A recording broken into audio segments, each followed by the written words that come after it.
Sabi nila, Jaime. Santiago sa Tagalog. Hindi po si Jaime, ha. Tama. Baka maghanap kayo ng Jaime. Yan.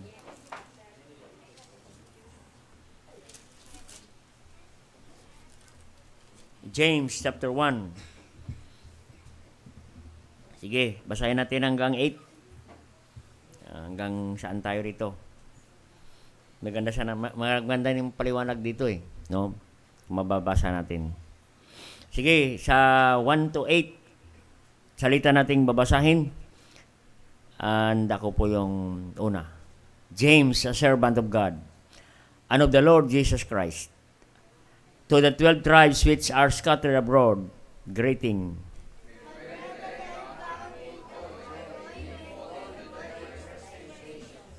Knowing this, that the trying of your faith worketh patience.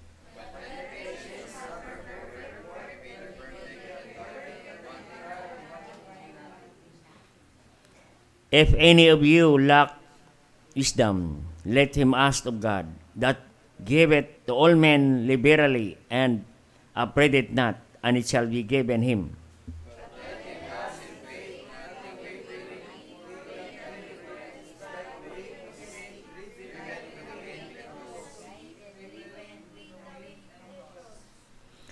For let not the man think that he shall receive anything of the Lord. A double-minded man is unstable in all his ways. Tayo po manalangin, dakilang Diyos, Ama sa langit, salamat o Diyos sa gabing ito na kami muli sama-sama upang makadulog sa inyo sa panalangin. Salamat sa kasagutan ng aming mga panalangin. Salamat din, Panginoon, sa mga prayer request ng bawat isa.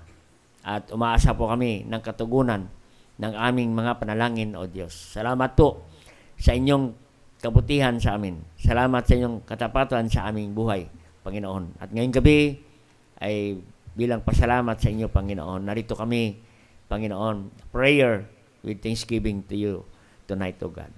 Pagpalay mong mga salita na aming papakinggan, Banal Espiritu, malaya kang gumawa sa aming kalagitnaan.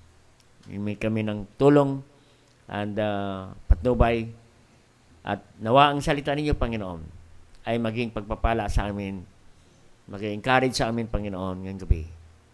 Magpatuloy kami maging matapat sa inyo, Panginoon. Maraming salamat, O Diyos. Patawad anumang pagkulang pagkasala laban sa inyo, anuman ang aming mga nasa isip namin, Panginoon, maging hadlang sa pagkinig namin ng iyong mga salita. Patawad po, Diyos. At ang lahat ito aming dalangin sa pangalan ni Jesus. Amen. Alright, you may be seated. Mag-pray po natin si Joka, ano? Mula Monday kasi, dire-diretso rin kami. Hanggang Tuesday. Si Joka yung nilagnat. Ako yung medyo masakit lang lalamunan, no? Pero praise God po pa rin na napatuloy pa rin tayo sa Panginoon. Dito po sa verse 3 ating title, knowing this, that the trying of your faith worketh patience. Ang title na mensahe natin ngayon, when faith is tried. Kung ang ating panampalataya sa Diyos, no, ay makaranas tayo ng pagsubok. Yan po. Sabi rito ng ating binasa sa verse 1, James, a servant of God. No, si James po, ano, he addressed himself as a servant of God. No? Si James po ay isang leader ng church in Jerusalem. No? Maybe siya ay pastor ng Church of Jerusalem. No? Si James po ay is not an apostle, but James was a half-brother of Jesus Christ. Yan. The half-brother of Jesus Christ. At dito po, ito ay sulat ni James, katatapos lang po, no, na pinatay si Stephen, no.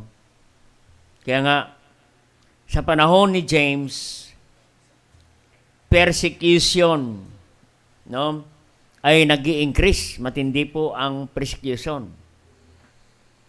That's why we read in this verse 1, to the 12 tribes which are scattered abroad.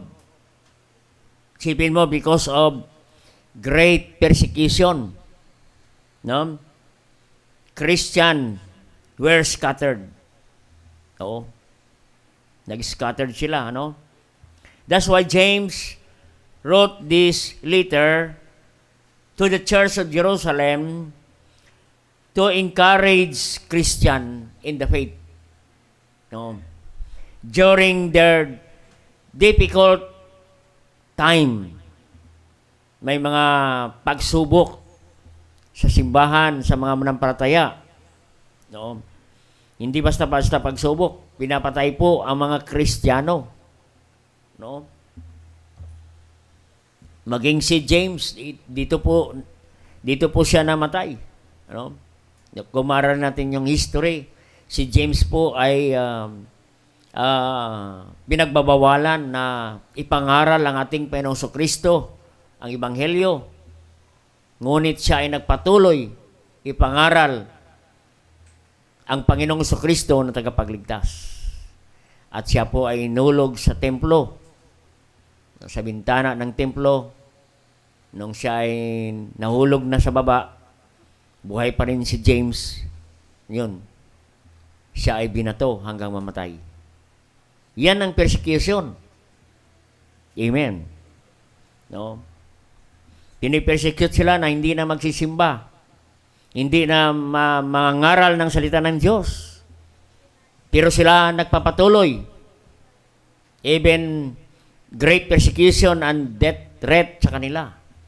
No? Ay sila nagpapatuloy sa prayer meeting, sa Sunday worship service.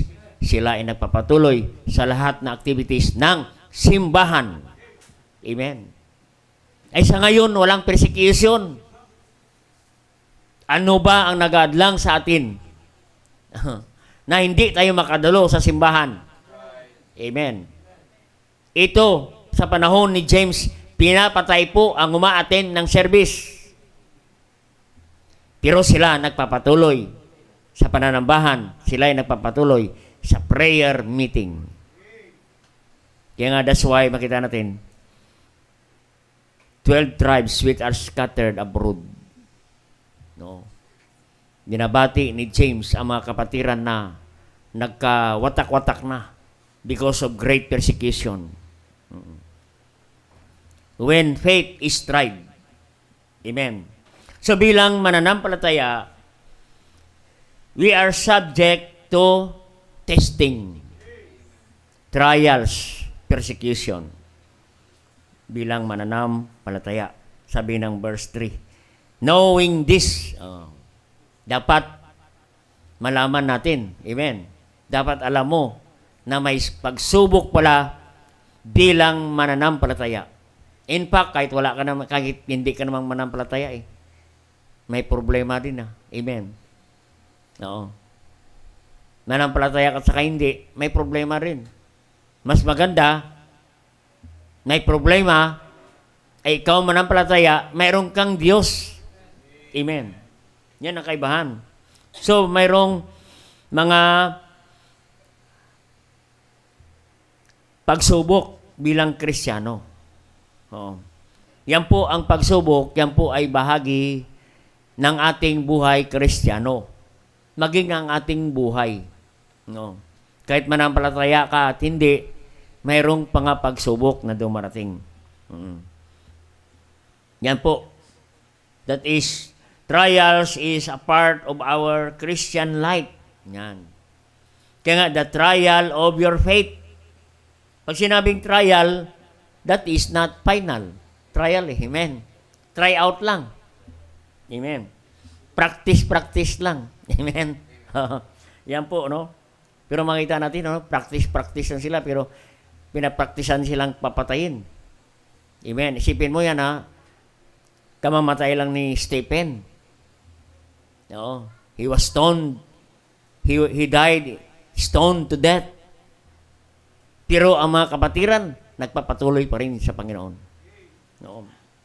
Kaya huwag tayong magtaka bilang manampalataya. Don't be surprised. Don't be discouraged. No? Yan po ay bahagi lamang ng ating buhay Kristiyano. Amen. Kaya nga encourage ni James, sabi rito sa verse 2, "My brethren, count it all joy when ye fall into diverse temptation." Count it all joy.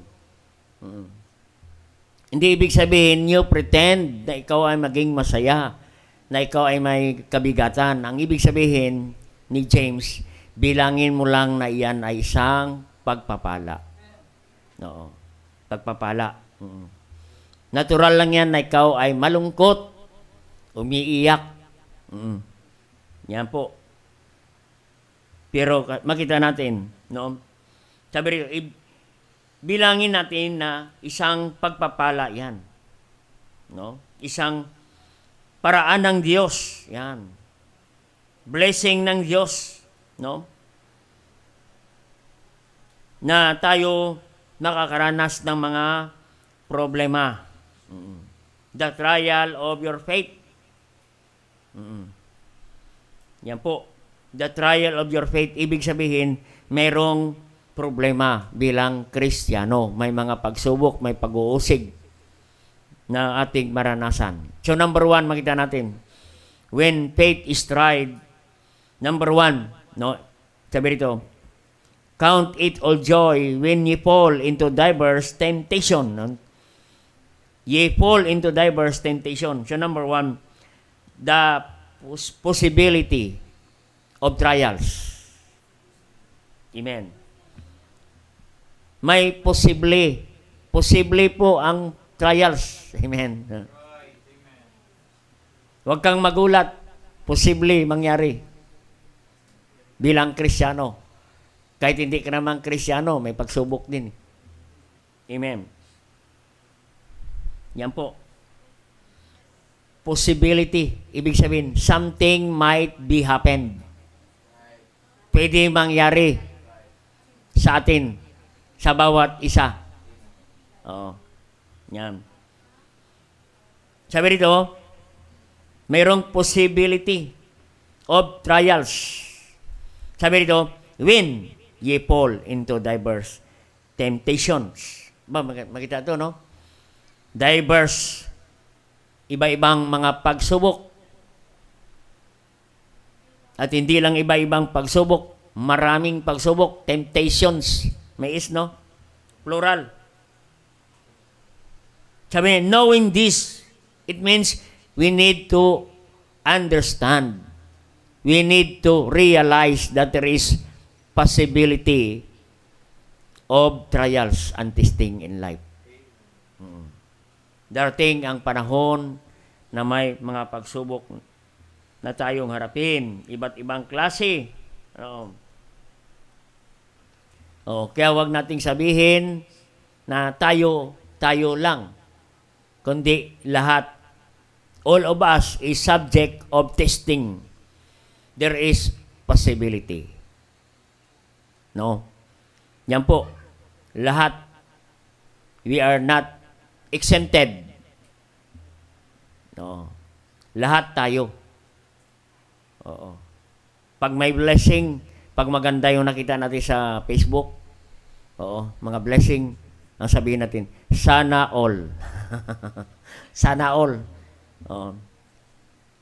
Ang mangyari na sana all, itong mga trials, lahat pwede makaranas. In all ages. Oo. Yan. When ye fall into diverse temptation. Iba-iba. Pag sinabing diverse, different kinds of trials. No? It means there is possibility. There is an attack of our faith. No? Kaya dapat mapagbantay tayo. Kaya nga sabi ng sa 1 Peter 5:8, be sober, be vigilant, because the devil is like a roaring lion seeking whom he may devour. Amen. Naabangan niya ang mga Kristiyano pag mayroong mga pagsubok. And the tool of Satan is discouragement. Para hindi ka magpatuloy. Amen. Susubukan ang ating pananampalataya. The trying of your faith. The trying of your faith. May pagsubok. No? Lahat naman sa buhay natin may mga pagsubok. May mga testing. May mga testing yan. Oo.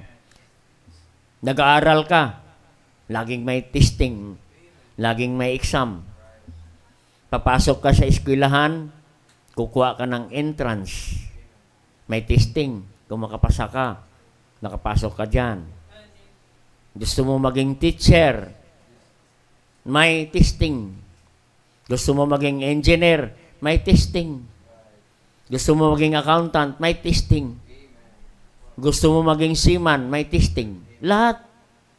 Walang mga bagay rito sa mundo na walang testing. Amen.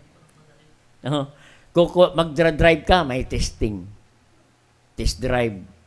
Ngayon, bago ka kumuha ng, ang tawag yan, student permit sa pagdadrive, ay i-testing ka na. Lahat sa buhay may testing. Kaya huwag tayong magtaka sa buhay natin. Possible po na may mga testing sa buhay. Kaya huwag ka nang ma-discourage. Bilangin mo lang, sabi ni James, na blessing. No? Kailangan sanayin natin. Sanay na tayo sa pagharap ng mga problema. Masanay ka. No? Huwag kang masyadong emotional. Huwag tayong maging hysterical sa pagharap ng mga pagsubok. Amen. No. Minsan umiiyak tayo. Amen. Yan ang design ng Diyos, para ng Diyos, para makarelieve ka sa problema. Amen. Yung pag-iyak natin ay isa rin yan sa uri ng panalangin. Amen. No. Yung mga umiiyak ka, no? Pero alam ng Diyos yung iniiyak mo. Amen. Alam ng Diyos yan. He knows your tears. He knows your trials. No. Yan po, no? Mayroong mga temptation, no, sa ating buhay. Diverse temptation. Tingnan natin sa 1 Peter 5:6, no? 1 Peter 5:6. 1:6. Oh. Sunod lang yan number kay James. Si Peter na.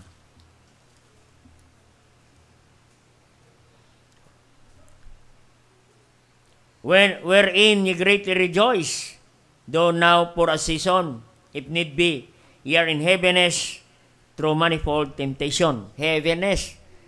Mabigat. Amen. Nakaranas ay mga mabigat na mga pagsubok. Amen. Maging si Peter, alam mo si Peter, dahil sa mga pagsubok, he denied the Lord Jesus Christ 3 times. Oo. Dahil nakaranas siya ng matinding kabigatan. Kaya nga siya ang nagsabi, John, wherein ye greatly rejoice, though now for a season. Yung mga pagsubok ay seasonal lang. Pangsamantala lang. No, hindi lahat gabi, may araw din. No. Hindi lahat bagyo, may magandang panahon. Mas maraming magandang panahon. Yan. Minsan nga, yung hindi magandang panahon, blessing pa yan sa atin. Amen? No? Kasi walang pasok. Ay, praise the Lord, walang pasok. May exam pa naman kami ngayon. Yung iba naman nalungkot. Sayang, wala naman akong baon ngayon. No? Sayang, may bagyo. Wala tuloy, hindi ako makatanggap naman ng baon ngayon. Kaya may blessing. Yan po. Kaya salamat. Manifold. Sabi rito, manifold temptations. Marami. Pero sabi niya, rejoice. Greatly rejoice. Ibang klase ito, no? Ibang klaseng maturity ng isang Kristiyano. Hindi mo siya manata na may kabigatan, pero nakangiti pa. Amen. Pero nakakaranas siya ng mga matinding pagsubok. Amen. The trial of our faith. Trials is for a season, sabi ni Peter. Nakaranas si Peter ng matinding pagsubok. And then, he denied the Lord Christ 3 times. Pero makita natin, no? Sabi ng salita ng Diyos doon, nung siya ay dumaan sa pagsubok, no? Pinagsisihan niya. Ang sabi ng salita, he wept bitterly. Oh, pinagsisihan niya. Nung siya ay nakaraos na, nagtagumpay na sa pagsubok, no? Sabi nga, strengthen thy brethren.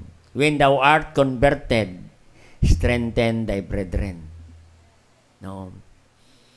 Yan ang statement kay Peter. No?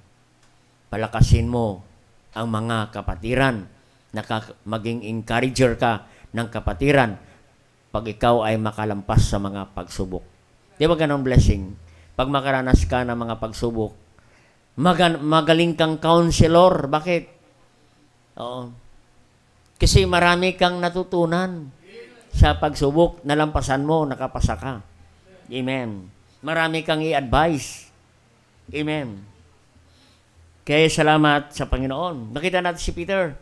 Oo. Nung siya ay nakalampas na. Oo. Nakita natin in Acts chapter 2 verse 41, ano? Hindi nyo nabubuksan yan. He preached one sermon, 3,000 souls saved. Tingnan nyo ang karanasan ni Peter. He denied the Lord Jesus Christ 3 times dahil sa pagsubok. Hanggang dininay niya, hindi niya kilala si Kristo, ang ating Panginoon. No? Pero makita natin, no? Nung siya ay nakalampas na, no? Marami po, no, ang simbahan lumago. Mayroon pa kasunod-sunod. No? Another preaching niya, 4,000 souls saved and baptized. Amen? Yan po, no? May panahon talaga na may pagsubok sa ating buhay. Amen? Sa business, may panahon na malakas, may panahon na mahina. Sa mga nagbabiyahe, sa mga nagta-tricycle, kung ayan ang trabaho mo, mayroong madalang ang pasahero, mayroong pasahero, mayroong hindi nagbabayad ng pasahero, mayroong nahuli ka pa, kulang pa yung kita mo. Ano? So may mga ganon na pangyayari sa buhay natin. Pero makita natin, sabi ni Peter, for a season, pang-samantala lang. Oo. May panahon na tayo ay masagana. May panahon na maganda ang iyong kalusugan. May panahon na hindi maganda ang iyong pakiramdam. Yan. Mahina ka. Spiritual. Tinatamad ka mag-prayer meeting. O lagi kang tinatamad mag-prayer meeting. Hindi lang minsan. May mga problema. Manifold eh. Sunod-sunod. Gusto ng diablo, hindi ka na makaahon. Sunod-sunod. Maraming mga pagsubok. Ay, bukod pa dyan, marami ka pang babayaran. May mga disconnection pa. Sunod-sunod, may mga due date pa. Ano ang gagawin mo dyan? Amen. Maganda, isa-isahin mo. Maganda. Isa-isahin mo yung lagay ka ng notebook, isa-isahin mo. Ito, specific ka sa prayer. Lagay mo kahit amount. No, kahit kulay, sabihin mo diyan. Ilagay mo 'yan. No. Kaya count it all joy. Malampasan mo rin 'yan. Malampasan mo 'yan. No. Balik tayo sa James, no. Malampasan din natin 'yan. The trying of your faith. Work it patience. No, 'yan po. Iba-iba ang naranasan natin, kapatid. Pero tanda natin, kasama natin ang Diyos. Sabi niya sa Psalm 23 verse 4, though I walk in the valley of the shadow of death, I will fear no evil, for thou art with me. Amen. Thou art with me. Maging sa bingwit ka ng kamatayan, sasamahan ka ng Panginoon. Sa mga mabibigat na problema, sasamahan ka ng Panginoon. Sa may mga karamdaman ka, sasamahan ka ng Panginoon. Thou art with me. Posible lang na dumarating sa ating mga pagsubok. No? Minsan, tinanong ako ng ating hepe, sabi niya, Pastor, bakit, kung saan naman tayo lagi nagba-Bible, saka naman tayo mabigat ang pagsubok. Ano ang masasabi mo dyan?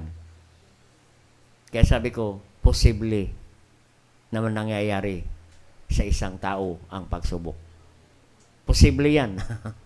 Hindi imposible. Posible. Natural lang yan na may pagsubok. Sabi niya, lumuwag yung pantalon ko. Lumuwag daw pantalon niya. Sa kakaisip, hindi siya makakain, hindi matulog. But praise the Lord, no? Malampasan mo rin yan. Sabi ko, malampasan mo rin yan, Hepe. Kaya makita natin. Noong isang linggo, nakalampas ka na. Kasi sabi ng Biblia, it came to pass.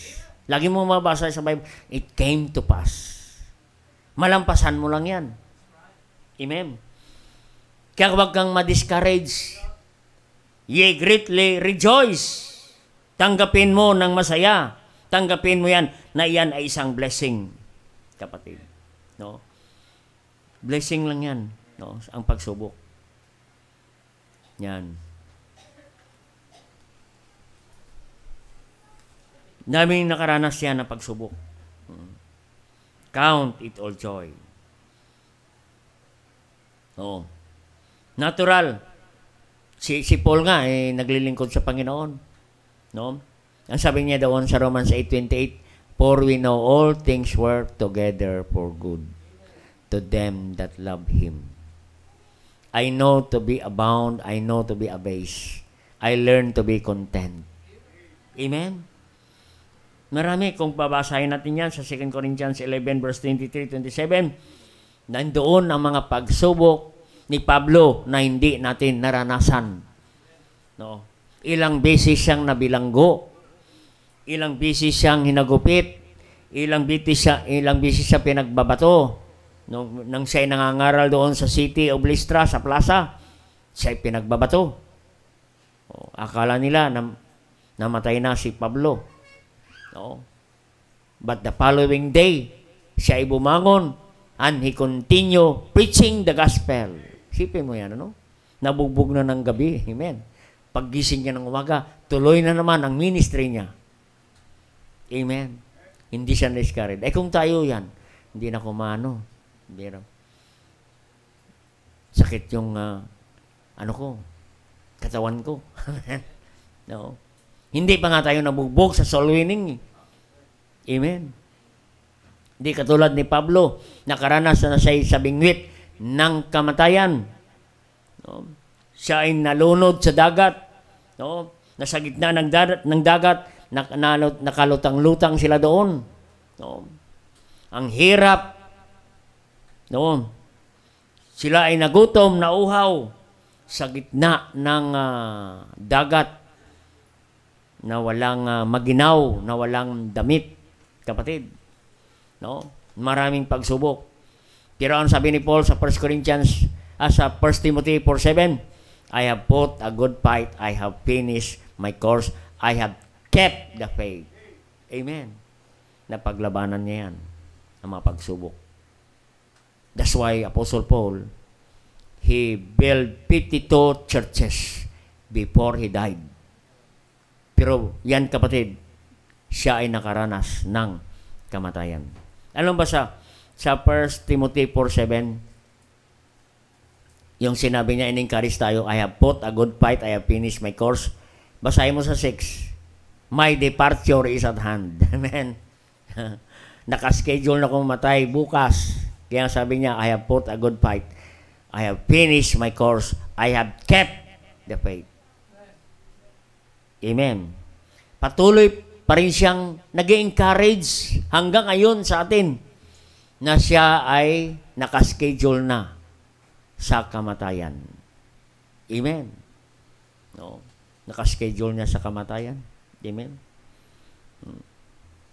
Naalala ko yung isang pastor, no? Sabingwit na siya, maghihingalo na. Sinisiran niya pa yung nurse na nag-assist sa kanya. Oh, yung isang pastor, dying na. Oh, binisita namin ni Pastor Alan. No. Yung nurse na nag-attend sa kanya, sinisiran niya pa. Pinapatanggap niya pa sa Panginoon. Pero naghihingalo na. Oo. Makita natin kapatid, no? Mayroong possibility sa Kristiyano na may pagsubok. Huwag tayong magtaka, kapatid. Malaga kasama natin ang Panginoon sa panahon ng pagsubok. Sa number 2. Dito tayo sa number 2. The trying of your faith, work it patience. Work it patience. The purpose of trials. May purpose ang Diyos sa trials. No. Ang sabi ng Romans 8:28 kanina, for we know all things work together for good to them that love Him. The purpose of trials. May purpose ang mga pagsubok. No. May purpose ang Diyos diyan. For we know. Sabi naman ng verse 3, knowing this, dapat malaman natin ang purpose. Knowing the purpose of God. When trials come, ano kaya ang purpose ng Diyos sa akin dito? Bakit? Mayroong mga pagsubok. Bakit pinayagan ng Diyos ang mga pagsubok na yan? Kasi mayroon dahilan ang Diyos dyan. Knowing this, dapat malaman mo. Sabi ni Paul, for we know all things work together for good to them that love Him according to His purpose. May purpose. May dahilan ang Diyos. Bakit tayo nakaranas ng mga pagsubok? Ang sabi diyan, work it patience.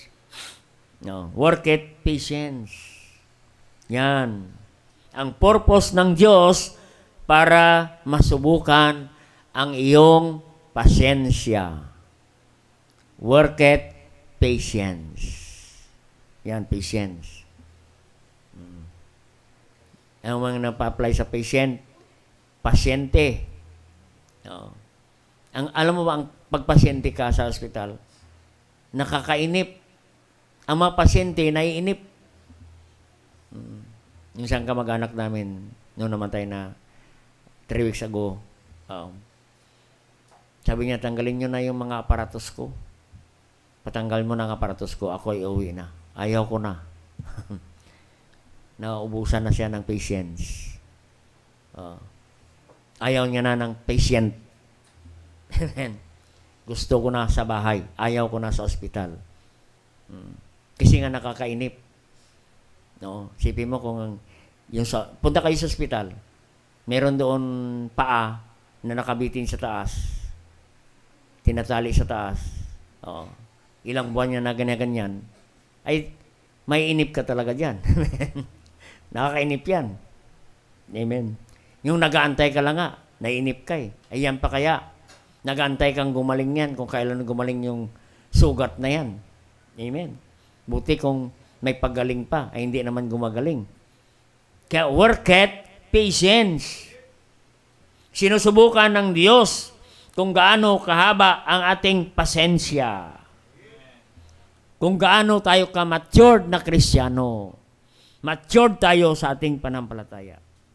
No, kasi kung matured tayo, nandoon ang patience, makita sa ating buhay ang patience ng isang Kristiyano. Oo. Pag walang patience, nako, nakasimangot yan. Pag may problema, nagko-complain yan, nagmurmur yan, marami ang sinisisi, kung sino ang sinisisi. Oo, yan. Yan po.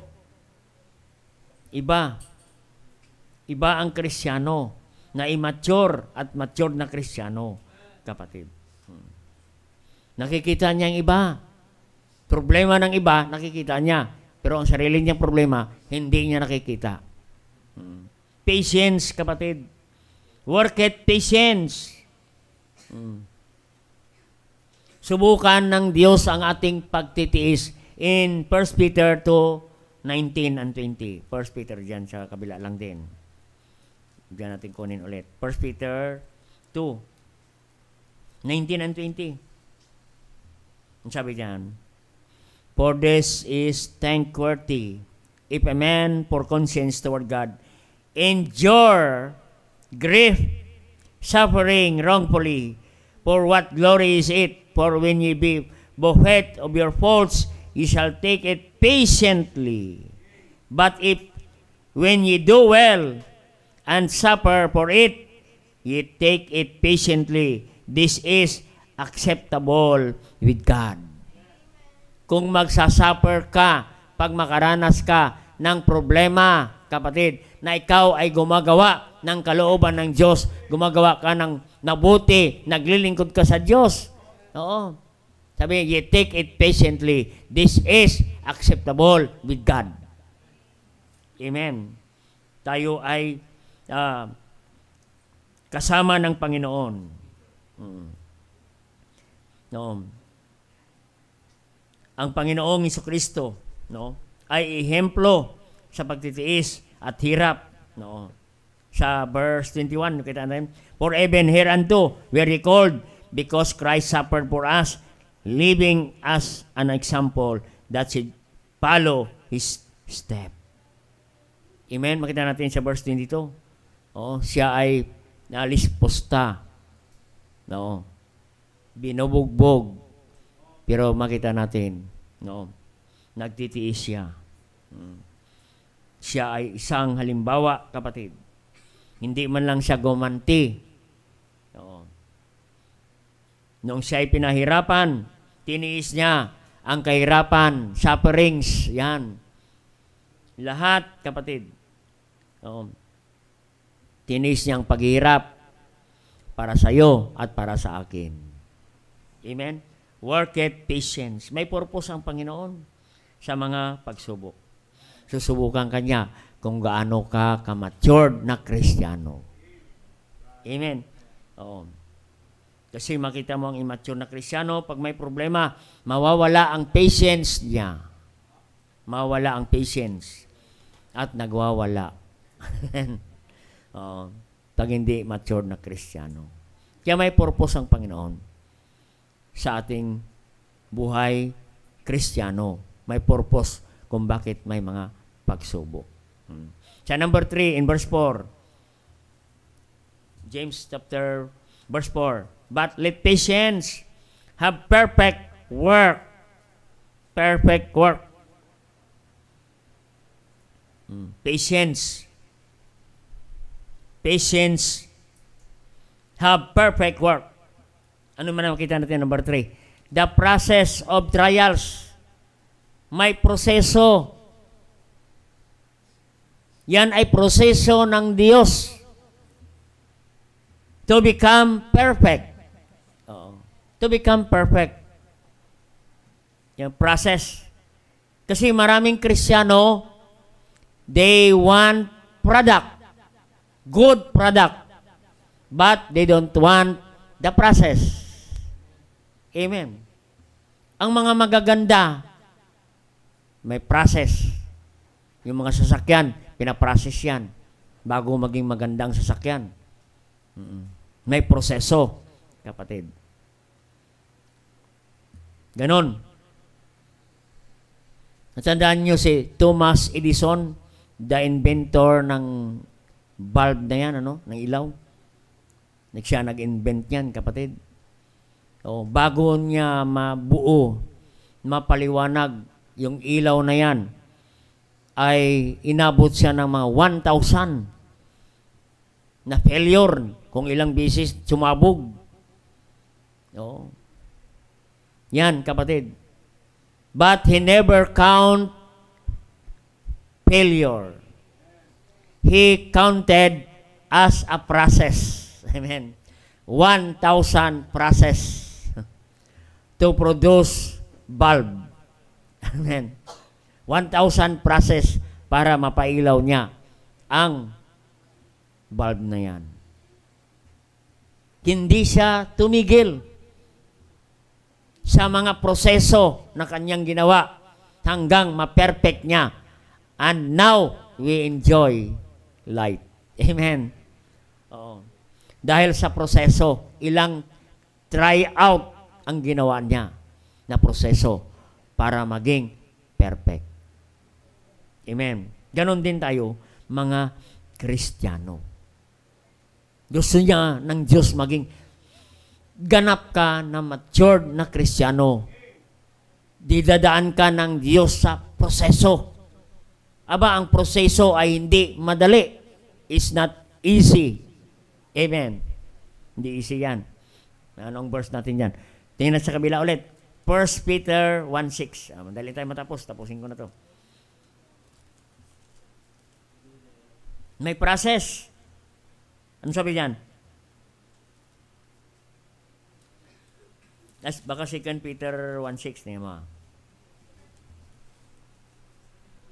The trial of your faith.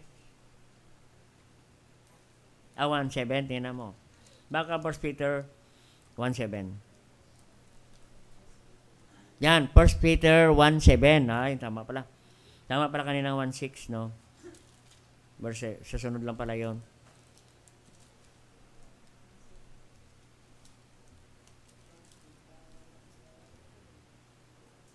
Yan pala, dyan lang pala sa sunod.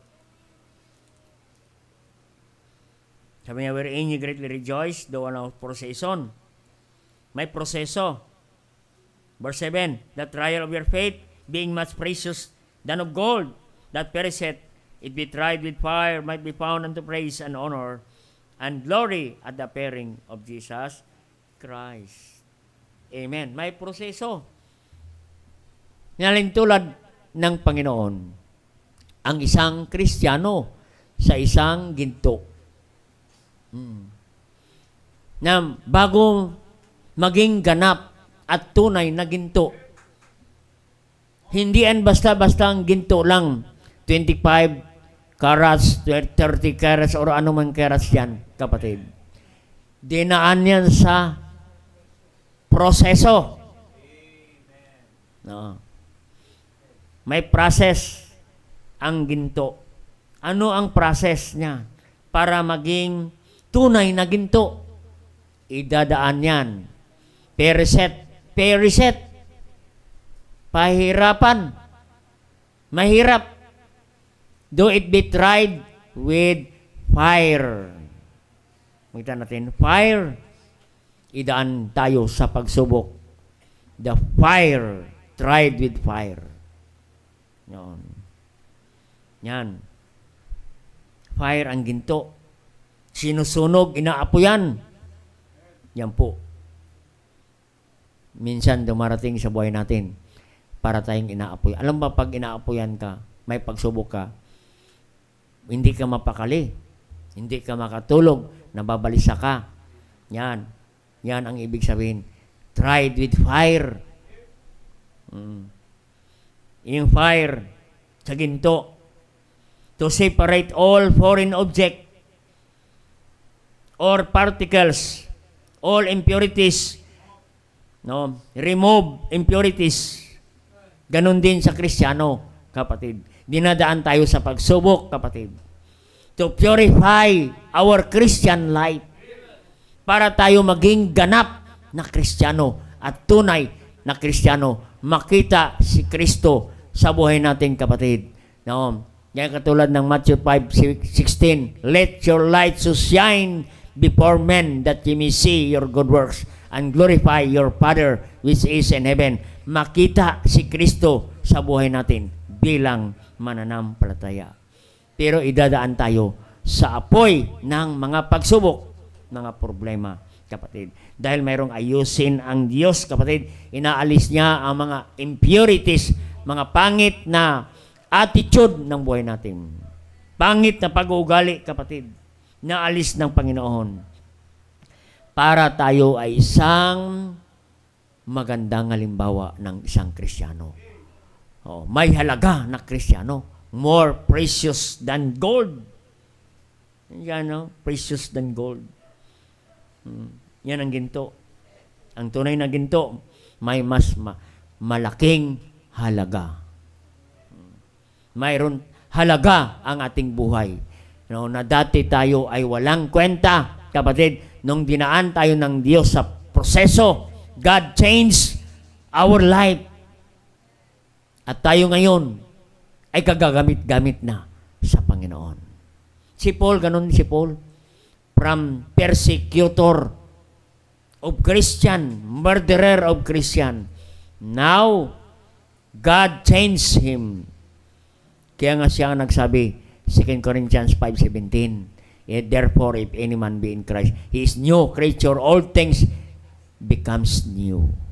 All things are passed away. Behold, all things becomes new. Babaguhin tayo ng Panginoon. Kaya kailangan lang talaga ng patience sa discipleship natin. Hayaan mo. Patience lang ang kailangan natin. Tuloy-tuloy lang. Hanggat yung taong yan, makita mo, babaguhin yan ng Diyos. Babaguhin yan ng Panginoon.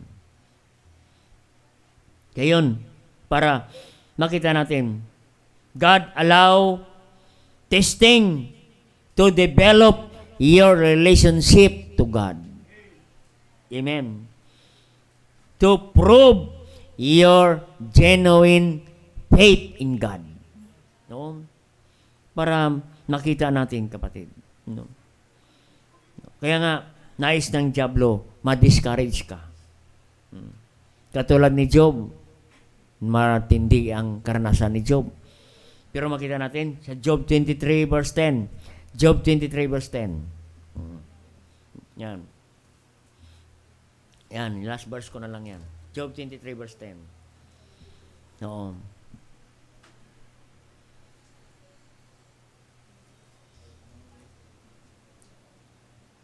But he knoweth the way that I take.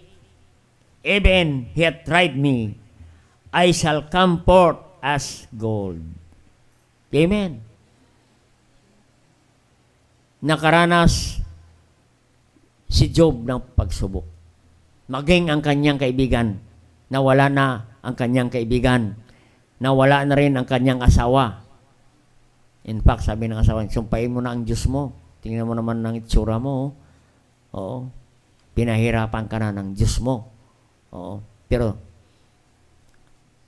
sabi ni Job, sa Job 1:3, oo, ang Diyos ang nagbigay. The Lord gave, the Lord take it away.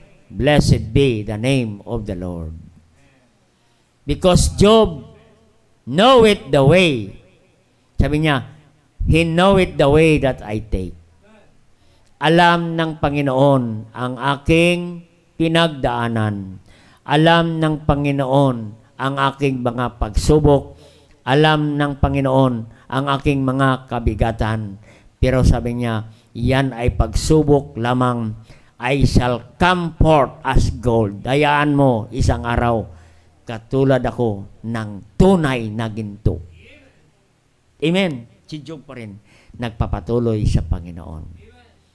Kaya, in spite of trials, sabi niya, blessed be the name of the Lord. Amen? Kasi alam niya, alam ni James na yan ay proseso lamang sa kanyang pananampalataya. Alam ni Paul na yan ay proseso lamang. Alam ni Job na isang process lamang yan para makita na tayo ay dalisay na Kristiyano, na may dalisay na pananampalataya sa Panginoon. Kaya yan po, no? When faith is tried, posible may mga pagsubok. Pero huwag kang bumitaw sa Panginoon. Mayroon siyang pangako sa Hebrews 13 verse 5. For I will never leave thee, nor forsake thee. Amen? Yan, let your conversation be without covetousness. Sabi niya doon. And learn to be content. No? I will never leave thee, nor forsake thee. Pag mayroong mga possibility ng pagsubok, hindi tayo pabayaan ng Panginoon. May purpose ang Diyos diyan. At proseso yan ng Diyos. Para maging tunay tayong Kristiyano na may panampalataya. Tunay na ginto. It's only a process. At makita natin, kapatid, sa pagsubok na yan, we see the product ng Panginoon sa ating buhay. Amen? Tayo po manalangin. Dakilang Diyos, Ama sa langit, thank you God for a great message tonight. Salamat, Panginoon, when faith is tried,